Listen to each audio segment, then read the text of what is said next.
안녕하세요. 분명 전생에 지은 죄가 많았을 60대 후반 여자입니다. 이 나이쯤 되면 주위에선 다들 자식들 효도도 받고 그도 아니면 남편과 노후를 즐기며 살고 있더라고요. 그런 모습들을 보면 가슴 한편이 매우 시려집니다.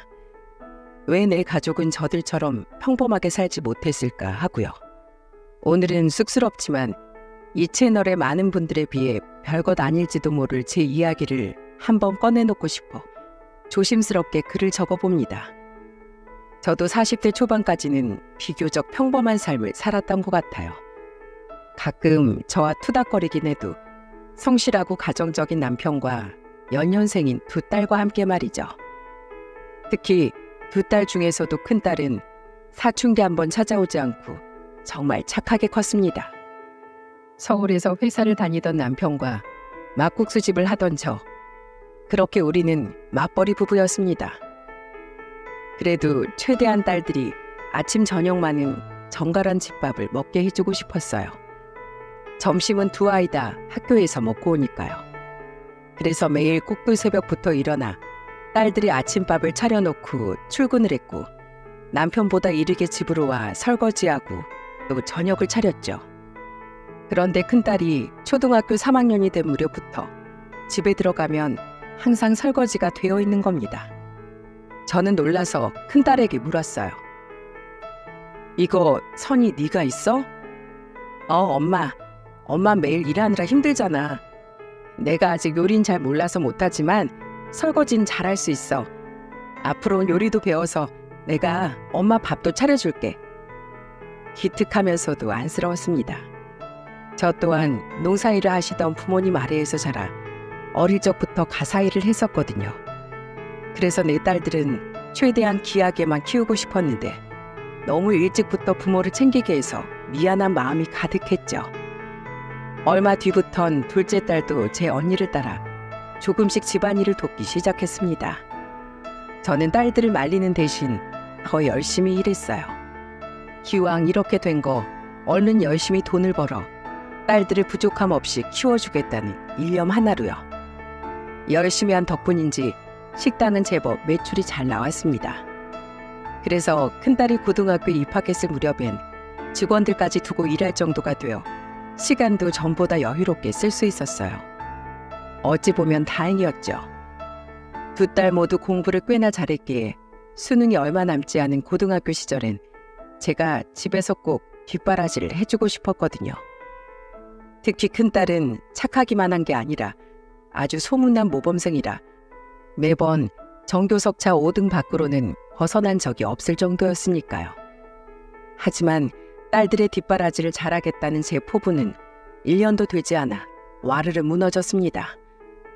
회사에서 퇴근을 하던 남편이 퇴근길 버스에서 그만 쓰러지고 만 거예요.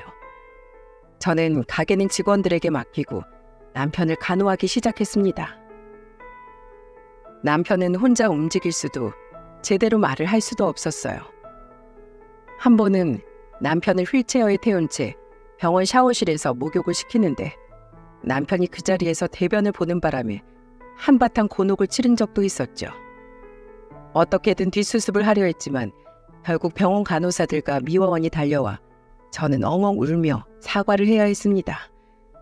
겨우겨우 환자복을 입힌 남편을 다시 침대에 누이고 저는 커튼을 치고 한참을 소리 죽여 울었어요.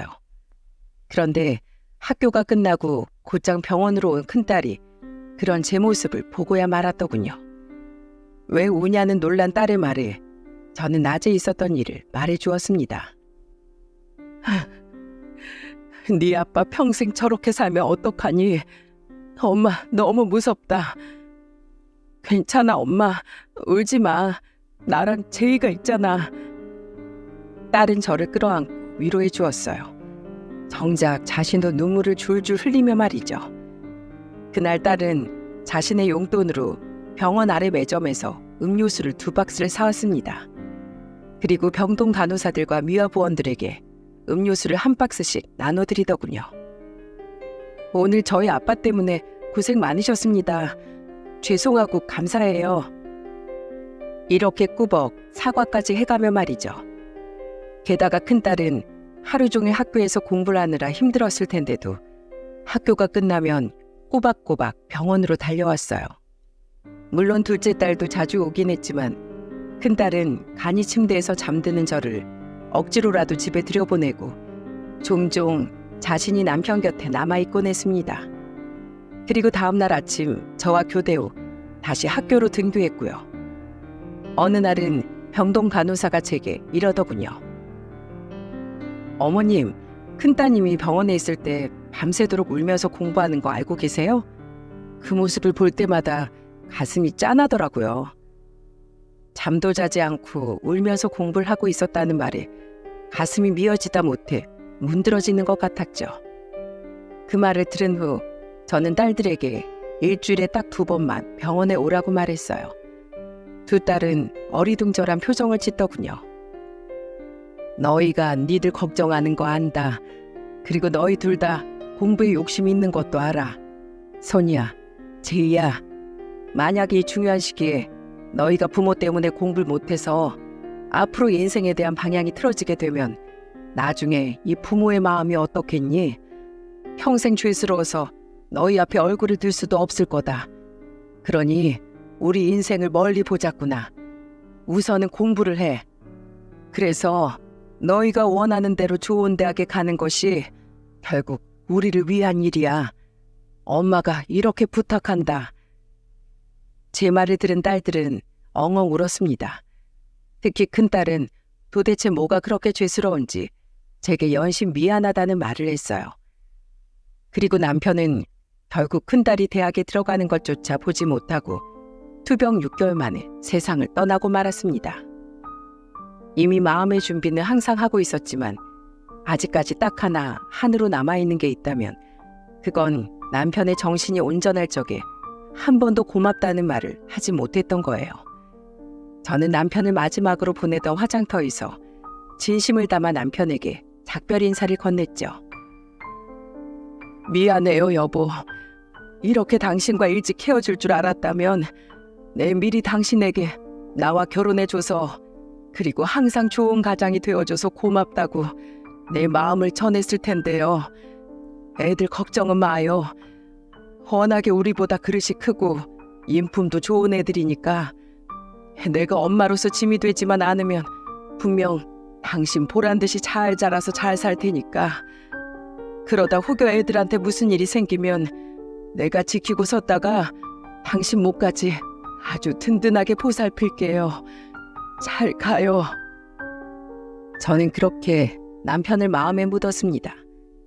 다시 힘을 내서 살아가려는데 막상 남편의 죽음에서 저보다 더 헤어나오지 못했던 사람은 바로 큰딸이었어요. 아주 오래 힘들어한 큰딸은 결국 1년의 재수 생활을 피할 수 없었죠. 다행히 큰딸은 재수에 성공을 했고 같은 해 큰딸은 서울의 의대에, 둘째 딸은 교대에 진학하게 되었습니다. 저 또한 딸들의 등록금을 벌기 위해 다시 식당에서 열심히 일을 했죠. 의대 시절 큰딸은 2년을 사귄 남자친구라며 제게 한 청년을 소개해줬어요. 등치는 크면서도 인상은 순한 것이 아주 인물이 좋았죠. 게다가 우리는 한 한식당에서 만나게 됐는데 식당에서 직원들을 대하는 그 청년의 모습이 아주 제 마음에 쏙 들지 뭐예요. 선생님, 여기 반찬들 좀 더 주실 수 있나요? 감사합니다. 선생님, 계산 좀 부탁드릴게요. 음식이 너무 맛있었어요. 감사합니다. 청년은 나이 많은 직원 아주머니들을 사장님도 이모님도 아닌 선생님이라고 부르더군요. 게다가 음식이든 접시든 계산서든 전부 두 손으로 주고받고 끝엔 항상 감사 인사를 덧붙이는 모습이 아주 인상적이었어요. 제가 식당을 오래 했었잖아요. 그동안 정말 다양한 유형의 손님들을 보았었는데 저 정도로 예의 바른 사람은 정말 드물었거든요. 누구보다 착한 큰딸에게 참 어울리는 청년이라는 생각이 들어 저는 두 사람이 오랫동안 만났으면 좋겠다고 내심 마음속으로 생각을 했습니다. 시간이 흘러 큰딸은 피부과 전문의가 되어 강남의 한 병원에 취직을 했고 괜히 제 어깨가 으쓱하더라고요. 제가 봐도 정말 제 딸들은 어디 내놔도 아깝지 않을 정도로 훌륭하게 잘 자라주었으니까요. 큰딸은 피부과에 취직을 한 지 1년 뒤 34세 나이에 결혼을 하게 되었습니다. 당시 대기업에 다니고 있던 아주 오래 사귄 바로 그 청년과 말이에요. 형부, 진짜 대단해요. 언니가 전문의까지 따낼 때까지 그걸 다 기다려주고. 어디 그뿐이에요? 자기도 바쁘면서 맨날 언니한테 도시락 싸다 줘. 병원까지 데려다 주고 태우러 와. 쉬는 날엔 엄마 가게 와서 일 도와줘. 심지어 언니 대신 제 대학 졸업식도 형부가 와줬잖아요. 언닌 진짜 전생에 무슨 복이 있어서 이런 남자랑 결혼을 했대? 결혼하고 얼마 뒤 제 집에서 다 같이 저녁 식사를 할 때 둘째 딸이 사위에게 한 말이었죠. 저 또한 그 말을 들으며 맞장구를 치고 있는데 사위가 세상 사람 좋은 웃음을 지으며 대답하더라고요. 에이 처제, 나만 그렇게 잘했게? 처제 언니가 얼마나 좋은 사람인지 처제도 다 알면서. 그 바쁜 와중에도 우리 부모님 생신이라고 선물 사들고 출근 전에 잠깐 찾아뵙기도 하고, 나 아플 땐 3일에 2시간씩 자던 사람이 잠도 안 자고 약이랑 죽 사들고 찾아와서 우리 가족이 다들 얼마나 놀랐는데, 다크서클은 턱 밑까지 내려와서 머리도 잔뜩 떡진 사람이 누가 봐도 자기가 환자 같은데 아픈 날 챙기겠다고 달려왔으니까 말이야.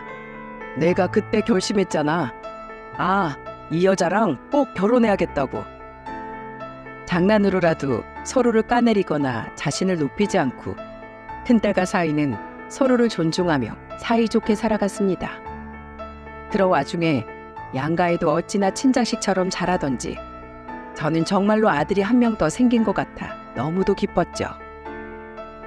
넉넉하진 못해도 어렵진 않던 저희 집과는 다르게 사돈댁의 사정은 꽤 어려웠던 것 같습니다. 아직도 낡은 빌라에 반전세로 세대로 살고 있다고 했으니까요. 사정을 듣자 하니 바깥 사돈이 원체 몸이 좋지 않아 거리가 없으셨다고 하더군요. 무슨 이유에선지 안사돈은 평생 일을 해본 적이 없다고 하고요.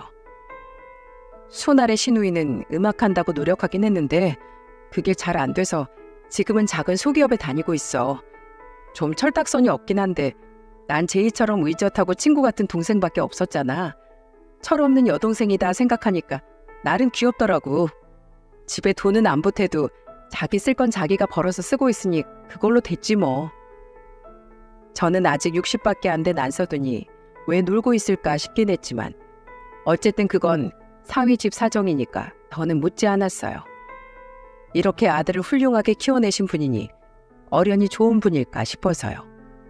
게다가 제 큰딸을 무척이나 예뻐해 주시는 것 같아 감사한 마음이 들기도 했죠. 결혼식 이후 제 딸을 잘 부탁한다고 제가 인사차 전화를 드렸을 때 안사돈이 제게 이렇게 말했거든요. 모쪼록 부족하더라도 제 딸 예쁘게 봐주세요. 잘 부탁드립니다, 사부인. 아이, 부족하긴요. 요새 제가 주위에 의사 며느리 봤다고 자랑하느라 집에 붙어있을 시간이 없어요. 따님을 어쩜 저렇게 착하고 똑똑하게 키우셨대요. 대단하세요, 사부인. 제가 선이는 정말 친딸처럼 대하고 아껴줄 테니 너무 걱정 마세요. 아셨죠? 그리고 큰딸이 결혼하고 1년 뒤 둘째 딸도 큰딸의 뒤를 이어 결혼을 했습니다. 그땐 이제 두 딸을 모두 출가시키면 집이 조금 쓸쓸해지겠구나 싶어 조금 외로운 마음이 들기도 하더군요. 당시 임신 중이던 큰딸은 둘째 딸이 결혼한 지 얼마 되지 않아 출산을 했어요. 큰딸을 쏙 빼닮아 아주 예쁜 딸이었죠. 그런데 1년 6개월간의 휴직 끝에 복직을 앞둔 큰딸이 저와 통화를 하던 와중 한숨을 푹 쉬더라고요. 아니, 왜 갑자기 안 쉬던 한숨을 쉬어? 그게 있지 엄마. 나 그냥 일을 더 쉴까 봐. 애를 딱히 맡길 데가 없어. 이제 돌진한 애 어린이집에 맡기기도 좀 마음에 걸리고. 혹시 네 시어머니께 부탁해봤고? 그런데 어머님은 자식들 다 키워놨는데 다 늙어서 황혼 육아까지 하기 싫으시대. 잘 키울 자신도 없고 괜히 손자 봐줬다가 자식하고 관계 틀어지는 지인들도 종종 보셨다고. 근데 그 말씀이 틀린 것도 아니지 뭐. 애는 우리가 낳았는데 어머님한테 괜한 부탁을 한 것 같아서 오히려 죄송하더라고. 그렇게 큰딸과의 전화를 끊는데 마음이 영 좋지 않더라고요. 딸이 얼마나 힘들게 의사가 됐는지 잘 알고 있었는데 그 일을 이렇게 오래도록 쉬게 한다는 게 마음에 걸렸죠. 그래서 저는 며칠간의 고민 끝에 결국 큰 결심을 하고 큰딸을 찾아갔어요. 엄마, 웬일이야? 딸 보고 싶어서 왔어? 오랜만에 제 얼굴을 본 큰딸은 신이 난 기색을 숨기지 못하더군요. 저는 도리어 안쓰러운 마음이 들었지만은요. 일하는 사위 대신 거의 독박으로 육아하느라 잘 씻지도 못한 듯한 얼굴에 다 늘어난 티셔츠, 헝클어진 머리와 퀭한 딸의 눈가를 보니 말이에요. 선이야, 요새 엄마가 일이 조금 힘에 부친다. 아무래도 내가 나이가 들긴 들었나 봐. 그래서 말인데 엄마가 가게 접고 지훈 일 봐주는 건 어떨까? 가게 팔고 그동안 모은 돈 하면 내 노후 자금은 충분할 테니 돈 걱정은 없어. 게다가 평생 일을 하던 내가 갑자기 집에서 아무것도 안 하고 틀어박혀 있으면 너무 무료할 것 아니냐? 겸사겸사 나도 소일거리로 손녀 봐주고 너도 다시 일하러 나가면 좋지 않겠어? 엄마, 괜히 저번에 내가 전화로 한 얘기 때문에 가게 접는다고 하는 거 아니야? 그런 거라면 그러지 마. 내 나이가 벌써 60이야. 평생 서서 일을 했다 보니 더 나이 들기 전에 엄마도 좀 쉬고 싶어서 그래. 큰딸은 제 말을 믿지 못하겠다는 표정이었지만 거듭된 제 설득 끝에 결국 못 이기는 척 제 제안을 받아들였어요. 그리고 한사코 됐다는 제 거절에도 큰딸과 큰사위는 기어코 제게 매월 돈 100만 원을 지어주더군요. 그것도 200만 원을 주겠다는 걸 제가 이럴 거면 한 푼도 받지 않겠다고 바락바락 우겨 겨우 100만 원으로 깎은 거예요. 그렇게 큰딸과 사위는 평일 아침 출근길에 손녀를 저희 집에 맡기고 퇴근하면 저희 집으로 다시 와 제가 아이를 돌보는 동안 저녁상을 차린 후 다 같이 식사를 마친 후에야 손녀를 데리고 도로 집으로 돌아갔습니다. 그냥 평일엔 손녀를 내 집에 두고 주말에만 찾아가라고 해도 큰딸과 큰사위는 저 힘들어서 안 된다며 고집을 부렸죠. 그렇게 손녀를 봐주던 어느 날 제가 살던 아파트의 윗집에서 누수가 일어나 저희 집 천장까지 물이 스며든 일이 생겼어요.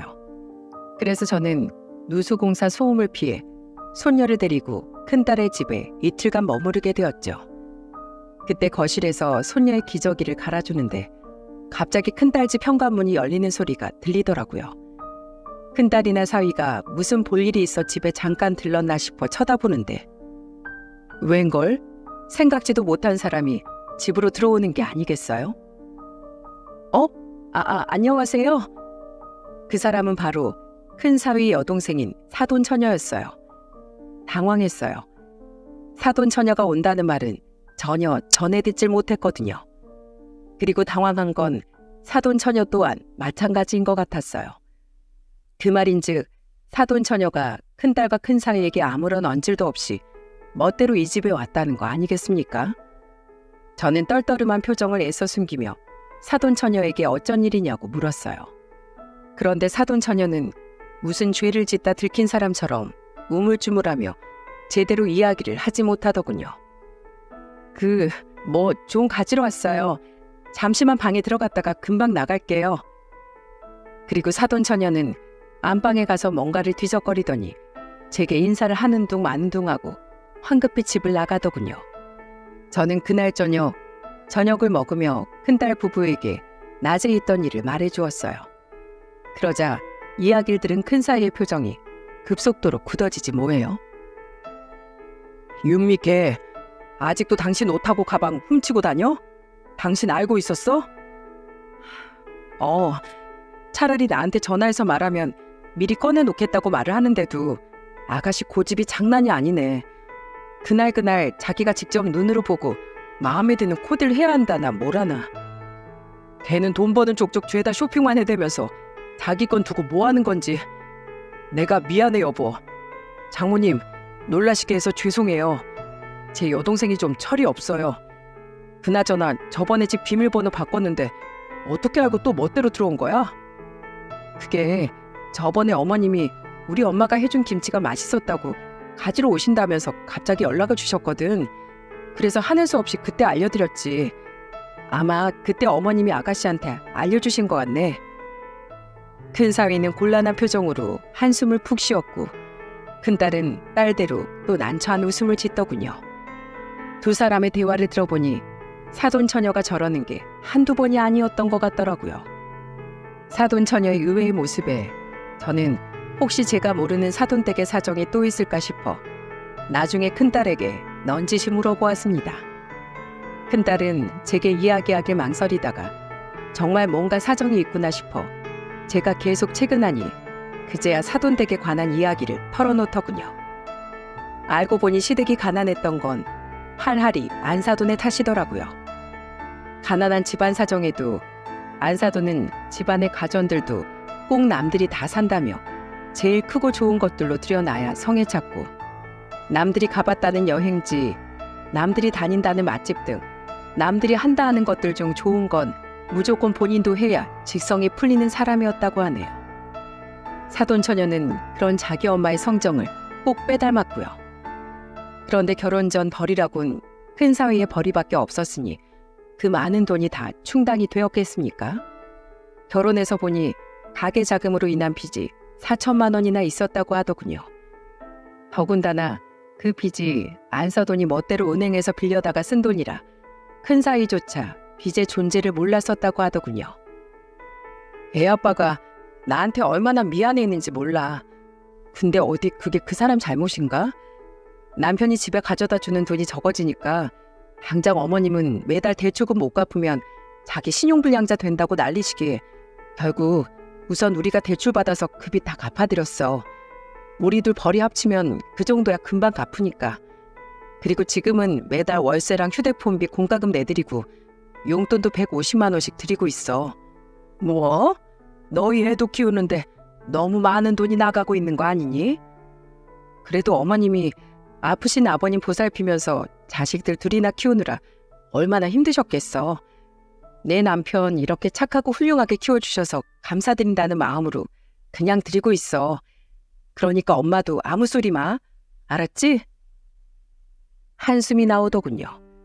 마냥 내 딸을 사돈댁에서 예뻐해준다고 좋아할 일이 아니었던 거죠. 하지만 어쩌겠습니까? 이미 큰딸은 결혼을 했고 사돈댁과도 가족이 됐는걸요. 게다가 한편으로 착한 큰사위가 안쓰럽기도 했기에 저는 큰딸 부부가 어련히 알아서 하겠거니 하고 애써 사돈댁 관련 일엔 신경을 쓰지 않았습니다. 대신 저는 큰딸 부부가 제게 주던 100만 원을 더 이상 받지 않겠다고 선언했어요. 그리고 계속 돈을 주려는 큰사위에게 저는 이렇게 말했어요. 지금 나는 사정이 넉넉해서 괜찮아. 정 두고 싶으면 아주 나중에 내가 나이가 먹거나 정말 도움이 필요할 때 그때 도와주게. 알았지? 자네도 나도 지금 일을 꼭 잊지 않고 있으면 되지 않나? 물론 돌려받을 생각이 없었지만 그래도 제가 이렇게까지 말하니 큰사위도 울상을 지으며 포기를 하더군요. 시간은 빠르게 흘렀고 어느새 갓난아이던 소녀는 7살이 되었습니다. 하도 저와 붙어서 크던 터라 소녀는 제게 등딱지처럼 붙어 다녔어요. 심지어는 주말까지도 외할머니와 떨어지지 않겠다는 소녀 탓에 큰딸 부부는 주말을 저희 집에서 보낼 때도 있었고 아니면 제가 큰딸 부부 집에 가서 시간을 보낼 때도 있었죠. 그리고 제 인생에 가장 큰 불행이 닥친 어느 주말도 저는 소녀와 놀러온 둘째 딸과 함께 저희 집에서 점심 식사를 하고 있었어요. 언닌 설악산에 갔다고? 그래, 네 언니랑 형부 유일한 취미가 등산 아니냐? 어차피 지훈이 내가 돌보면 되니까 내가 걱정 말고 다녀오라고 했다. 원래 같았으면 네 형부도 같이 갔었을 텐데 하필 네 형부가 토요일인 오늘도 회사에 출근해야 하는 바람에 이 언니만 동호회 사람들하고 가게 됐지 뭐니. 당시 큰딸은 등산에 맛이 들려 한 달에 한 번은 산을 타러 다니곤 했어요. 환자들이나 사람들에게 받은 상처들도 정신없이 산을 오르고 정상에서 맑은 공기를 들이마시다 보면 눈 녹듯이 사라지는 것 같다고요. 취미에 대한 이유마저 건강한 게 참 큰딸답다고 생각해 저는 큰딸의 취미 생활을 적극 지지해주곤 했죠. 양반은 못 되는지 큰딸의 이야기가 나오자마자 글쎄 큰딸에게서 영상통화가 걸려오지 뭐예요. 그래 선이야, 설악산은 어때? 좋니? 와, 엄마 너무 좋아. 다음엔 꼭 엄마도 같이 오자. 내가 무릎이 아파서 거길로 어떻게 가. 너라도 내 목까지 맑은 공기 마음껏 쐬고 와. 지훈이 걱정은 말고. 알았어 엄마. 지훈이 얼굴 좀 보여줘. 지훈아, 할머니랑 이모랑 잘 놀고 있어? 외할머니 껌딱지 같으니라고. 외할머니 귀찮게 하면 안 돼. 착한 우리 딸. 그리고 엄마, 나 일찌감치 하산해서 내려갈 거니까 저녁에 봐요. 내가 맛있는 거랑 엄마 용돈까지 바리바리 싸들고 갈게. 사랑해 엄마. 오냐, 나도 사랑한다. 제이랑도 먹게. 먹을 거나 많이 사와. 큰딸은 뒤로 휴대폰 카메라를 요리조리 비추며 설악산을 보여주더니 쾌활하게 인사를 하곤 전화를 끊었죠. 이후 저는 둘째 딸 부부와 화기애애한 시간을 보내며 저녁에 돌아올 큰딸을 기다렸습니다. 하지만 큰딸의 건강하고 쾌활한 모습은 그날 점심의 영상통화가 마지막이었어요. 큰딸은 그날 저희 집으로 돌아오지 못했거든요. 네, 내 딸 어딨어요? 이름이요? 윤선이요. 설악산에서 다쳐서 온 환자예요. 급하게 연락을 받고 제가 달려간 곳은 다름 아닌 병원이었습니다. 제가 큰딸을 다시 만나게 된 곳은 바로 중환자실이었죠.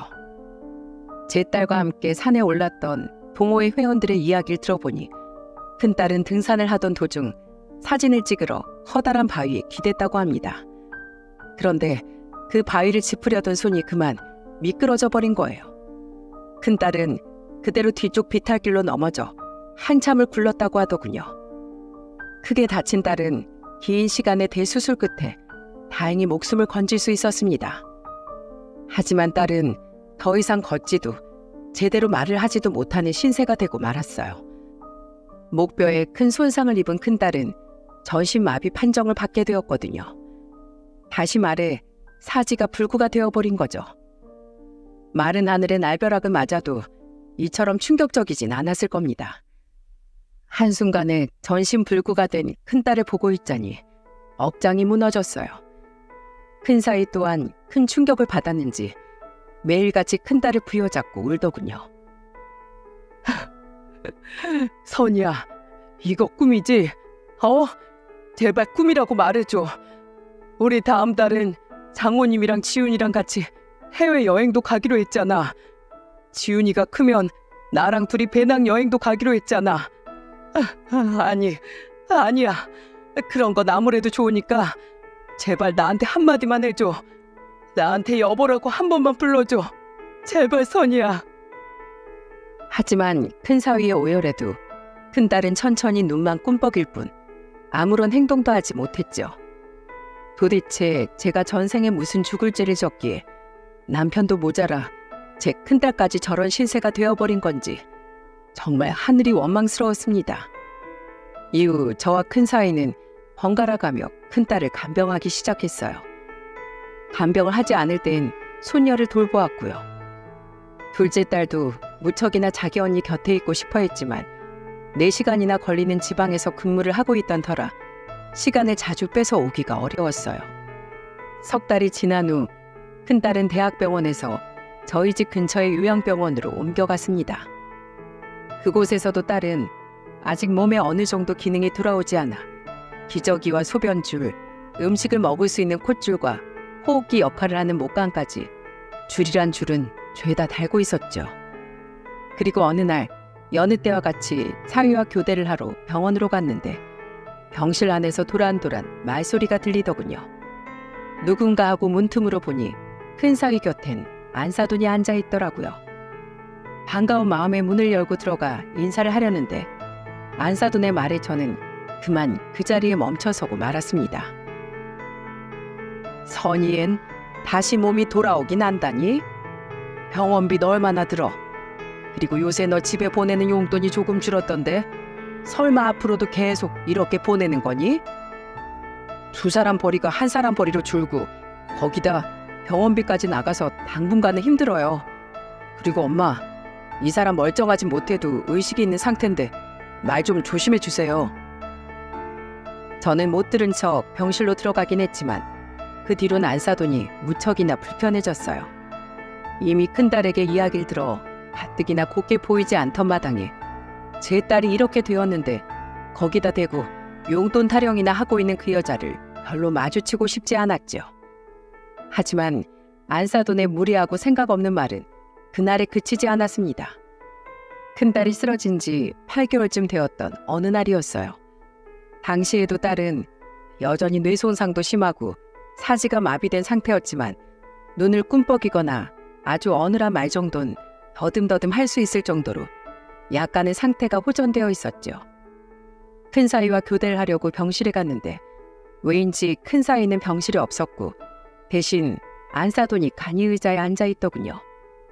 솔직히 별로 마주치고 싶지 않았지만 그래도 내 딸의 병문안을 와준 거니 최대한 표정 관리를 하고 들어가려는데 안사돈이 제 딸에게 중얼거린 소리를 듣고 저는 치밀어 오르는 분노를 결국 참지 못했습니다. 선이야, 내가 보기엔 넌 더 이상 가망이 없을 것 같다. 그렇지? 네가 사고 난 건 안타깝다만 8개월 동안 통차도가 없잖니. 그러니까 이제 더 이상 내 아들 발목 잡지 말고 이혼하는 게 좋겠다. 너 이제 말은 어느 정도 할 수 있다며? 네가 내 아들한테 먼저 이야기 좀 해. 몸이 이 정도로 병신이 됐으면 앞길 창창한 배우잔 알아서 놔주는 게 진정한 사랑이고 아내된 도리 아니냐? 병신이라는 말을 듣는 순간 눈이 획 하고 돌아버리더군요. 너무 화가 나 병실 문을 쾅 하고 열어젖히고 들어가니 누워있는 큰딸의 눈에서 눈물이 뚝뚝 떨어지고 있는 게 아니겠어요? 안사돈은 갑자기 등장한 저를 보고 눈이 휘둥그레지더군요. 저는 그 여자에게 소리를 빽 질렀습니다. 지금 감히 내 딸한테 뭐라고 했어요? 뭐? 발목을 잡아? 아내된 도리? 병신? 그쪽이 뭔데 우리 착한 딸한테 그따위 망언을 해요? 이혼? 시켜요, 시켜. 왜 내가 내 딸한테 이따위 소리 듣게 하면서 사위를 붙잡고 있어야 돼요? 네? 무식한 여자 같으니라고. 그동안 내 딸 피 쪽쪽 빨아먹고 산 거 내가 모를 줄 알아? 그래도 내 사위 보고 아무 소리 안 하고 참아줬는데 감히 그 두꺼운 낯짝으로 고마운 줄도 모르고 개소리를 해? 저기 사부인 부르지 마. 그 더러운 입에 내 딸도 나도 입에 올리지 말라고. 당장 나가요. 그리고 두 번 다시 나랑 내 딸 눈에 띄지 말아요. 알았어요? 그저 허영에 쪄들어서 자기 며느리가 쓰러졌는데도 아들 찾아와서 한다는 말이 용돈이 왜 줄었냐는 말뿐인 저급한 여자랑 더 이상 말도 섞고 싶지 않으니까 빨리 꺼지라고. 저는 병실 밖으로 안사돈을 떠밀었고 안사돈은 맥없이 바닥으로 나동그라졌어요. 바닥에 손을 짚고 넘어진 그 여자는 황당한 표정으로 저를 올려다봤죠. 지금 저 쳤어요? 이거 고속감이에요. 알아요? 어이가 없어서 치긴요. 몸이 약한 그쪽 잘못이지. 등 한번 떠민 것 가지고 넘어지는 사람이 어디 있어? 가요 가. 신고하든 말든 알아서 하고 썩 꺼지라고. 너무 화가 나서 온몸이 부들부들 떨리더군요. 병실 문을 닫고 들어온 저는 불쌍한 큰딸을 안고 분통이 터져 엉엉 울었어요. 미안해 선이야. 엄마가 네 곁을 비워서 괜히 이런 소리 듣게 했다. 정말 미안해 우리 딸. 30분쯤 지났을까요? 큰사위는 잠시 회사 일 때문에 나갔다 왔다며 병실로 들어왔습니다. 저는 그런 큰사위를 대기실로 불러냈어요. 제 딸이 듣지 못하도록 말이죠. 그리고 제게 조금 전 있었던 이야기를 전부 들은 큰사위는 화가 난 표정을 감추지 못하더군요. 당장 자기 엄마에게 달려가 따지겠다는 사위를 안치고 저는 이렇게 말했습니다. 김서방, 아깐 내가 너무 화가 나서 그랬다만 자네 모친이 전부 틀린 소리를 한 건 아닌 것 같네. 내 그동안은 아픈 내 딸한테만 정신이 팔려서 미처 자네 생각을 못했어. 자네 모치 말대로 자네 아직 젊고 앞길도 창창하지 않나. 그러니 우리 선이는 나한테 맡기고 자네도 자네 인생을 찾아가는 건 어떻겠어? 난 자네가 우리 선이와 이혼한다고 해도 아무런 원망도 서운함도 느끼지도 않을 거야. 8개월 동안 자네도 할 만큼 한 거 내가 누구보다 잘 알고 있자는가. 그게 무슨 소리세요, 장모님? 그렇게 말씀하시면 오히려 제가 너무 서운해요. 제가 선이랑 몇 살 때부터 만나왔는지 아시잖아요. 선이가 저 없으면 안 되는 게 아니라 제가 선이 없으면 안 돼요. 그러니까 제발 그런 말씀 마세요. 부탁드려요. 떨리는 가슴을 부여잡고 용기 내서 한 마디건만 제 말에 단호히 대답하는 큰사위에게 얼마나 미안하고 고마웠는지 모릅니다. 큰사위는 제 손을 잡고 정말 죄송하다며 2번 다시 안사돈을 찾아오지 못하게 하겠다고 말했어요. 하지만 2달이 채 지나지 않아 안사돈은 저와 큰사위가 자리에 없는 틈을 타 또다시 큰딸을 찾아왔더군요. 저를 보자마자 병실에서 황급히 자리를 뜨는 안사돈을 보고 놀란 제가 큰딸을 향해 다가가니 큰딸의 얼굴은 다시 눈물로 젖어 있었어요. 이를 꽉 깨물고 안사돈의 뒤를 재빠르게 쫓아가 봤지만 어찌나 빠르게 도망을 쳤던지 이미 안사돈은 코빼기도 보이지 않고 사라졌더군요. 저는 다시 병실로 돌아가 큰딸의 눈물을 닦아주었어요. 뒤이어 들어온 큰사위 또한 큰딸의 눈물을 보고 깜짝 놀라 다가왔죠. 선이야, 저 여자가 또 와서 뭐라고 했어? 엄마 속상하게 왜 또 울고 있어? 울지 마, 우리 딸. 엄마, 나 저 사람 너무 싫어. 오지 말라고 해. 싫어. 저 사람? 장모님, 누구 왔었어요? 자네 모친이 우리 없는 사이 또 왔었던 모양이야. 선이한테 뭐라고 말하다가 내가 들어오니까 꽁지가 빠져라 도망을 가더라고. 자네 2번 다시 자네 모친이 여기 못 오게 한다고 하지 않았나? 큰사위는 제 말에 기함을 하더니 이내 눈물을 뚝뚝 흘리는 큰딸의 손을 잡고 고개를 푹 숙이며 이렇게 말하더군요. 미안해 여보. 정말 내가 다시는 우리 엄마 못 오게 할게.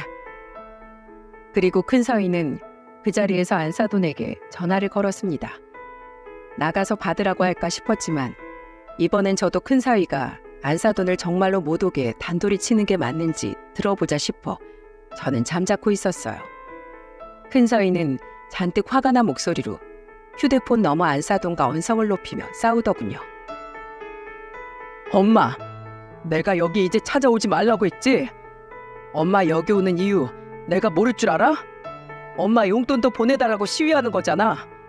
선이랑 이혼하고 선이한테 들어가는 병원비 엄마한테 대신 달라고. 엄마, 선이가 9년 동안 엄마한테 어떻게 했는데 엄마 사치 부리느라 집에 들어가던 돈 선인 이런 방구도 없이 내 부모니까 키워주셔서 감사하다는 마음으로 드려야 한다면서 다 챙겨줬어. 게다가 나 몰래 엄마가 선이한테 1푼 2푼 요구했던 거 나 다 알고 있었다고. 선이한테 차마 염치가 없어서 내가 알고 있다고 말도 못 꺼낸 거야. 세상에 이런 며느리가 또 어딨어. 그러다가 이제 며느리가 돈 못 벌고 좋은 것도 못 사주니까 필요 없다고 버리라는 게 부모로서 인간으로서 자식한테 할 말이야? 나 더 이상은 못 참겠어 엄마. 나 이제 내 아내랑 내 딸 지켜야 돼. 이제 엄마 용돈, 공과금, 휴대폰비, 월세 1푼도 못 줘. 엄마 알아서 살아. 너 지금 고작 9년 동안 같이 산 여자 때문에 가족을 이 엄마를 모른 척 하겠다는 거야? 그 반병신된 년 때문에? 당장 그것들 다 끊으면 우리 집은 어떻게 살라고? 어찌나 목소리가 크던지 안사돈의 목소리가 휴대폰 너머로도 쩌렁쩌렁 울리더군요. 하지만 안사돈의 말에 큰사위는 한숨을 쉬며 이렇게 대꾸하곤 전화를 끊어버렸습니다. 엄마 사치 부리는 것만 덜하고 엄마처럼 철없이 사치 부리다 이혼당해서 도로 집으로 쫓겨온 윤미랑 엄마가 나가서 일만 해도 그 정도는 충분히 벌 수 있어. 나 집에 정말 갖다 바칠 만큼 충분히 바쳤다고 생각해. 더 이상은 나한테 뭔가 바라지도 마. 엄마도 윤미도 각자 알아서 살아. 이후 발등에 불이 떨어진 안사돈과 사돈처녀는 또다시 병원으로 쫓아왔지만 회사에 휴가까지 쓰고 하루 24시간 동안 큰딸의 곁에 붙어있던 큰사위 덕에 별탈 없이 일이 마무리될 수 있었습니다.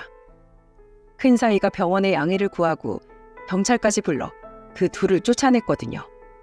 그 뒤로 두 사람은 병원에서 창피를 당한 기억 때문인지 더 이상 병원으로 찾아오지 못하더군요. 그리고 한 달 뒤 상태가 조금이나마 더 호전이 된 딸은 드디어 호흡을 돕던 목관과 소변줄을 떼어낼 수 있었어요.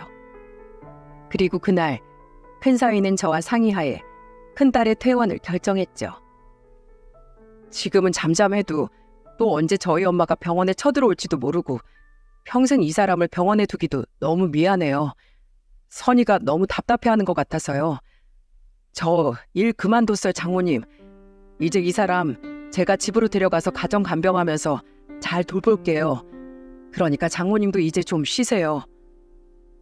자신의 모든 걸 내려놓고 아픈 아내만을 위해 산다는 게 참 쉽지 않은 결정이었을 걸 알기에 큰사위의 그 말이 너무도 고마웠습니다.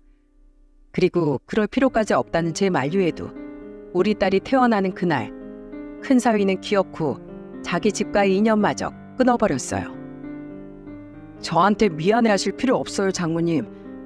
저는 제 원래 가족과 제가 스스로 꾸린 제 가정 중에 지금의 가족을 택했을 뿐이에요. 저도 너무 지쳤거든요. 그렇게 1년이 지났네요. 이후 저는 살던 집을 팔고 큰딸네로 들어갔습니다. 큰사위가 제게 무척 미안해하긴 했지만 저는 오히려 이렇게 말했어요. 아픈 내 딸을 어떻게 자네에게만 맡겨둘 수 있겠나.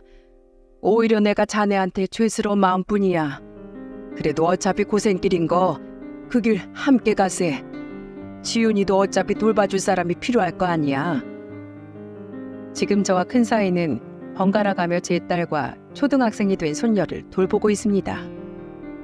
큰사위는 제 딸에게 참 정성스럽답니다. 욕창이 생기지 않게 주기적으로 방을 환기시키고 큰딸의 몸을 뒤집어주는 건 예사였고 기저귀 갈기에 목욕, 그리고 큰딸을 휠체어에 태워 정해진 시간마다 산책을 나가는 등 아주 간병엔 베테랑이 되어버렸다니까요.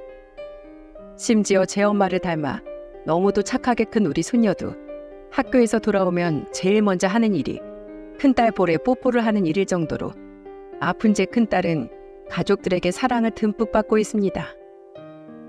그리고 얼마 전 큰딸은 드디어 콧줄을 떼고 부드럽게 갈린 죽이나마 조금씩 스스로 먹을 수 있게 되었어요. 큰사위가 떠먹여준 죽을 힘겹게나마 목구멍으로 넘기는 큰딸을 보며 감사한 마음에 정말 얼마나 울었는지 모릅니다. 큰사위는 안사돈과 사돈처녀의 연락은 일절 받지 않았지만 그래도 바깥사돈과는 가끔씩 연락을 주고받고 있어요. 작년에 큰딸이 태어나고 얼마 되지 않아 바깥사돈은 제게 따로 연락을 해 너무 죄송하고 면목 없다는 말만 반복했죠. 바깥사돈은 몇 번 큰딸의 병문안도 왔었습니다. 올 때마다 제 딸 곁에 앉아 1시간씩 무언가 이야기를 하시기에 들여다봤더니 바깥사돈은 제 딸에게 미리 챙겨온 책을 읽어주기도 하고 세상 돌아가는 이야기도 해주시더라고요. 그 모습에 너무 감사해 돌아가시는 길에 반찬이라도 싸드리려고 했지만 그동안 며느리에게 받았던 걸 갚는 것뿐이라며 바깥사돈은 한사코 제 호의를 거절하셨습니다. 자신은 며느리에게 한없이 죄인이라면서요. 그리고 바깥사돈에게 듣기로는 안사돈과 사돈처녀는 지금 하는 수 없이 각각 식당 일과 카페 아르바이트를 하고 있다고 하네요. 더 이상 돈을 대줄 장남이 사라졌으니까요. 매일같이 고되다고 집에 오면 알아눕는다는데 저는 하나도 안타깝지 않았습니다. 사람으로 태어나 자기가 쓸 돈은 사지 멀쩡한 이상 알아서 벌어야 하는 게 인간된 도리 아니겠습니까? 그렇게 사위와 손녀와 함께 힘겨움을 이겨내며 살아가고 있지만 사실 저는 마음 한편으론 언제든 큰 사위를 떠나보낼 준비를 하고 있습니다. 혹시 언제라도 큰 사위가 지치면 마음 무겁지 않게 흔쾌히 보내줄 수 있도록 연습을 하고 있죠. 그리고 만약에라도 큰사위가 끝까지 우리 큰딸 옆을 떠나지 않고 지켜준다면 저는 이번 생이 끝나고 다음 생에 가서라도 꼭 큰사위에게 이 은혜를 갚을 겁니다.